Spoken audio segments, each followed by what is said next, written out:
What's up, guys? Today we're going to make a automatic sheep farm or wool farm. It will shear the wool off the sheep for you. So what you're going to want to do is get your chest, and we've got some colored wool for decoration, we've got some shears, and we've got some dyes for the sheep, but none of those are required. But you're going to want to place your chest here 3 blocks below where you want your farm to start, and directly below the front of where your farm's going to be.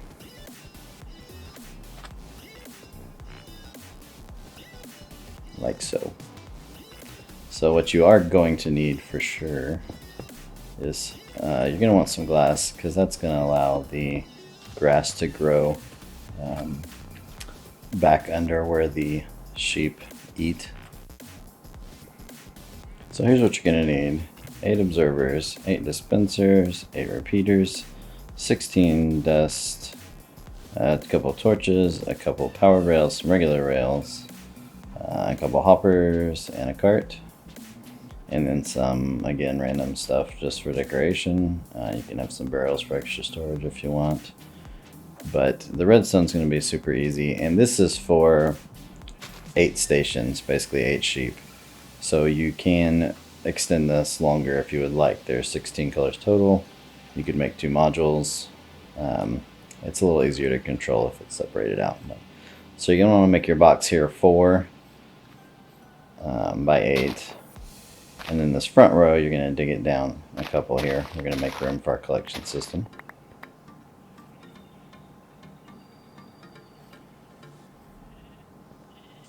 We're going to dig a spot here for those redstone torches. And just cover that right back up again. Same thing on the other end.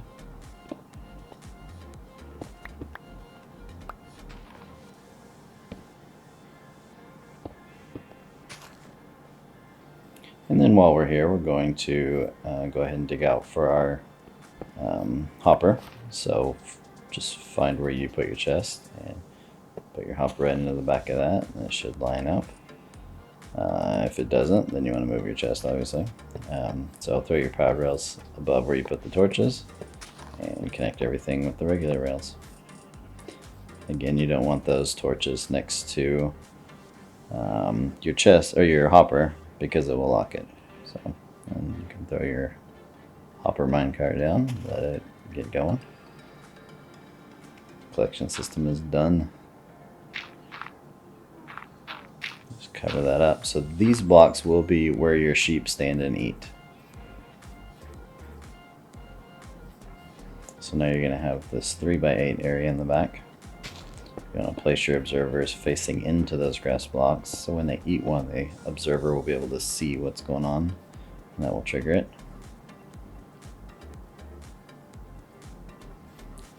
Then you're going to come around the other way and put your dispensers facing in. And that will dispense the shear onto the sheep and shear it. We're going to leave that end open since my sheep are on that end. That will make it easier to get them in. So put some solid blocks. You can also replace those grass blocks there below the observers if you want to put in some nicer looking blocks there. But we're going to put these down and you won't be able to see them. So you want to make sure they're facing into those solid blocks.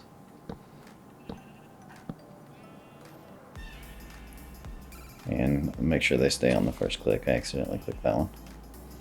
And then just throw your redstone dust along these solid blocks. It's your first 8. You're going to do solid blocks above the repeaters. And 1 more row of dust and you're done.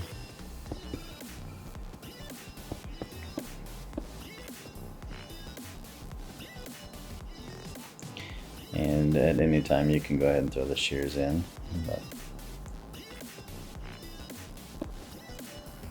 now we're just going to close it in enough to get the sheep in there. These trapdoors just make it nice where you can open and close if you need to. You can use anything there though.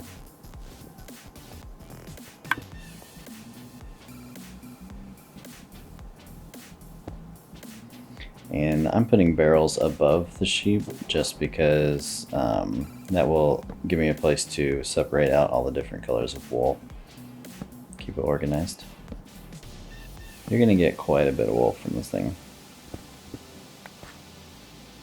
And I'm just taking those back out and putting a door there for now, just to allow whenever the sheep get in, I'll have a place to leave and keep them in.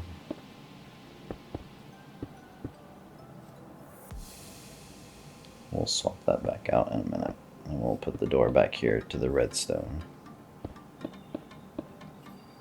So all I'm doing now is just enclosing it in with some solid blocks. You can do this however you like. You can leave it open if you want.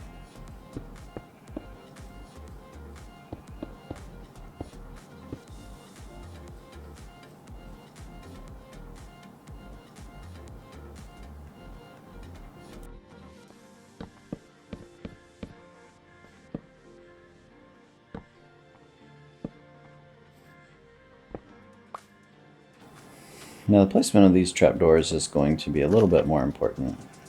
This allows a divider so the baby sheep can't get out when you breed them, but it does, if you put them on the observers, they'll get triggered every time. They'll open and close. So putting them on the barrels like this and then closing them keeps them from opening and closing. The one thing it does do, however, well, it's a plus and a minus, but when they're there, it keeps the sheep from moving. So once you get a sheep in a position, it will stay there. So all we're going to do now is lead the sheep in and exit to the other end. So you can see the sheep can't pass these doors. So basically once they get in place where you want them, then you can just close the doors back again. Yeah, that obviously worked amazingly.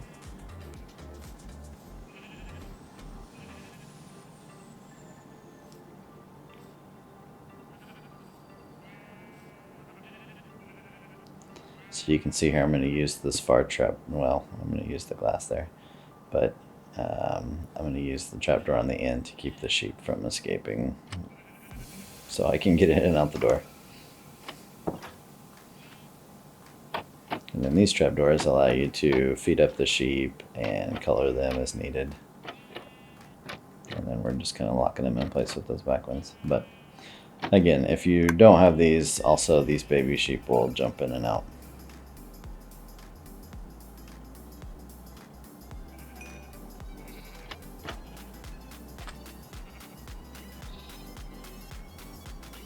I also noticed the thing where, yeah, and don't forget to put that block in.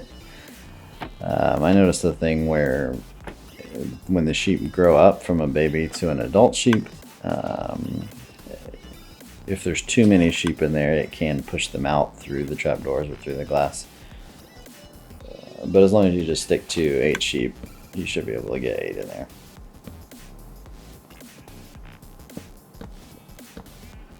And now we're just going to kind of fill in everything else. That's all of the required components. It is, well, once you put your shears in, which I haven't done yet.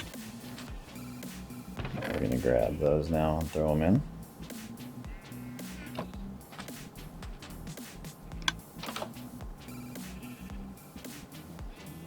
And you can fill it up if you want. If you have an iron farm and you got plenty of iron, just fill it right on up. But one set of shears will last, it will get you quite a bit of wool.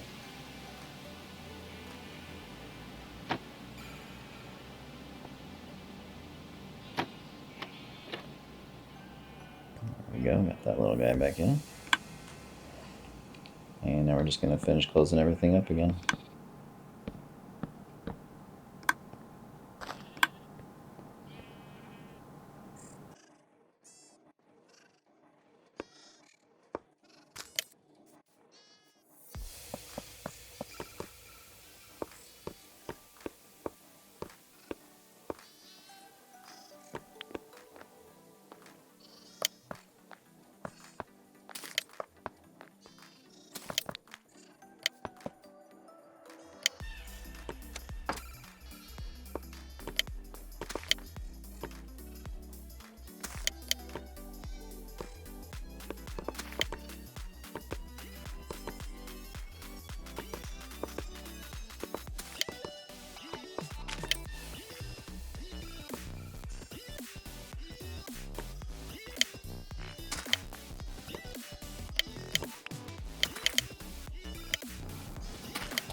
So here all I'm going to do is use those colored pieces of wool that we got out, and you can add this at a later stage, but we're just going to use these to kind of designate what colors are available and what colors are in the barrel, since you can't, I mean, you can put an item frame on the barrel, but it makes it harder to click. So this way, it's kind of a way to mark what colors are in your barrel without covering up the barrel. And if you don't like how it looks sticking out the top, you can always cover it up on the top and only leave it showing on the bottom.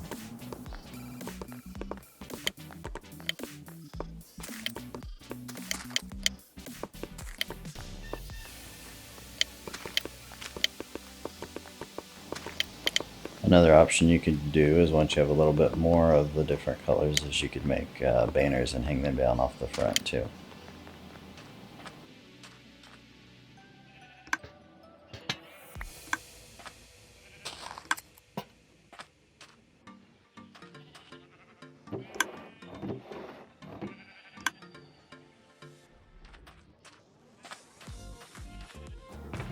So now we're going to take the dye that we got and dye the sheep, and you may find that you cannot dye the sheep if they don't have wool. So what do? Just throw a lever on that block right there by the door, and that will basically freeze the farm, and that will allow your sheep to grow its wool back, and you can dye them as needed. And you can leave that lever there, you can take it back off again. Once they have the wool, you're able to throw the dye on, and then you start getting blue wool. And if you breed, say, a blue and a yellow one, you'll end up with a green one. So that's a good way to fill in some of the gaps if you don't have dye for all of them. But of course we have a cactus farm, so no issue there.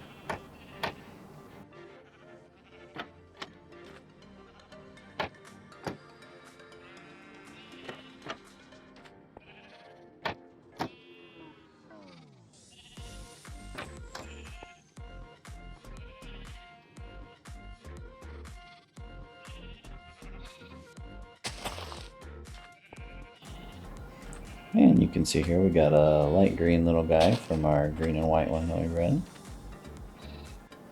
Looks like we got a little purple guy in there as well. But that's it, fairly easy. I threw some trapdoors around the edge again, just to make it match some of the other builds. Anyway, thanks for watching.